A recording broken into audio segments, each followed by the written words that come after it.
Bobby Chemmanur international jeweller. Palakkad Kallekkad വ്യാസവിദ്യാപീഠത്തിൽ +1 വിദ്യാർത്ഥി തൂങ്ങിമരിച്ച സംഭവത്തിൽ സ്കൂളിനെതിരെ ആരോപണവുമായി കുടുംബം. പാലക്കാട് കല്ലേക്കാട് വ്യാസവിദ്യാപീഠത്തിലെ ഹോസ്റ്റലിൽ +1 വിദ്യാർത്ഥിനിയെ തൂങ്ങിമരിച്ച നിലയിൽ കണ്ടെത്തിയതുമായി ബന്ധപ്പെട്ട് സ്കൂളിനെതിരെ ആരോപണവുമായി രംഗത്ത് വന്നിരിക്കുകയാണ് കുടുംബം. മകൾ മരിച്ചത് സീനിയർ വിദ്യാർത്ഥിനികളുടെ റാഗിംഗ് മൂലമാണെന്നാണ് അച്ഛൻ രാജേഷ് ആരോപിക്കുന്നത്. സീനിയർ വിദ്യാർത്ഥികൾ മകളെ മർദ്ദിക്കാൻ ശ്രമിച്ചുവെന്നും ഹോസ്റ്റൽ വാർഡന് എല്ലാം അറിയാമെന്നും അച്ഛൻ പറയുന്നു.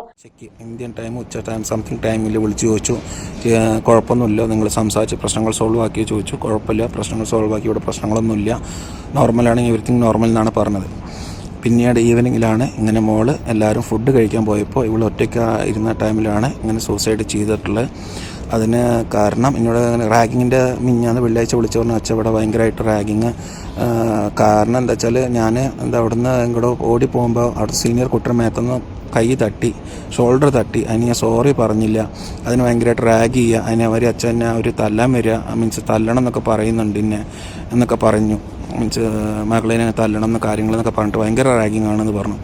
അത് എന്നിട്ട് ഇന്ന് ഞാൻ ചോദിച്ചു എന്താ പ്രശ്നം ചോദിച്ചപ്പോൾ അവിടുത്തെ ഹോസ്റ്റൽ വാർഡൻ അറിയാം, ആ കുട്ടികളുടെ പേര്, റാഗ് ചെയ്ത കുട്ടികളുടെ കാര്യങ്ങളെല്ലാം ഈ ഹോസ്റ്റൽ വാർഡന് അറിയാം. സംഭവത്തിൽ അന്വേഷണം വേണമെന്ന് ആവശ്യപ്പെട്ട് ചൈൽഡ് ലൈനും പോലീസിലും പരാതി നൽകിയിരിക്കുകയാണ് കുടുംബം. അതേസമയം അച്ഛന്റെ ആരോപണം പൂർണ്ണമായി നിഷേധിക്കുകയാണ് സ്കൂൾ അധികൃതർ. റാഗിങ്ങുമായി ബന്ധപ്പെട്ട് വിദ്യാർത്ഥിയോ കുടുംബമോ പരാതി നൽകിയിട്ടില്ലെന്നാണ് സ്കൂൾ അധികൃതർ വ്യക്തമാക്കുന്നത്.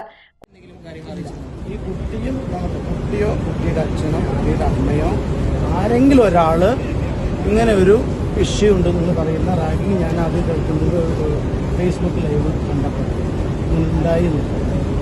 ഒരാൾ പോലും ഒരു ഫോണിലൂടെ വിളിച്ചിട്ട് ചെറിയൊരു സാർ എൻ്റെ കുട്ടിക്ക് ഒരു പ്രശ്നമുണ്ടെന്ന് ഒരാൾ പോലും പറഞ്ഞാൽ കുട്ടി വന്നിട്ട് കുട്ടി ഇന്നലെ 2.5 മണിക്കൂർ സുഖമില്ല, സ്റ്റൊമക്ക് പെയിനാണെന്ന് പറഞ്ഞിട്ട് എൻ്റെ പെർമിഷൻ വാങ്ങിച്ച് ഫോട്ടോ എടുത്തു കഴിഞ്ഞിട്ട് പോയി കുട്ടിയെ റെസ്റ്റ് ചെയ്തു. 8 മണിക്ക് ഞങ്ങളെല്ലാം ഗേൾസ് ഫുഡ് കഴിക്കാൻ. സാധാരണ ഇവരുടെ ഡോമിൽ താമസിക്കുന്ന എല്ലാം ഒരേ ക്ലാസ്സിലെ കുട്ടികളാണ്, ഒരു സീനിയറോ മറ്റോ സീനിയേഴ്സ് താഴെയാണ് താമസിക്കുന്നത്.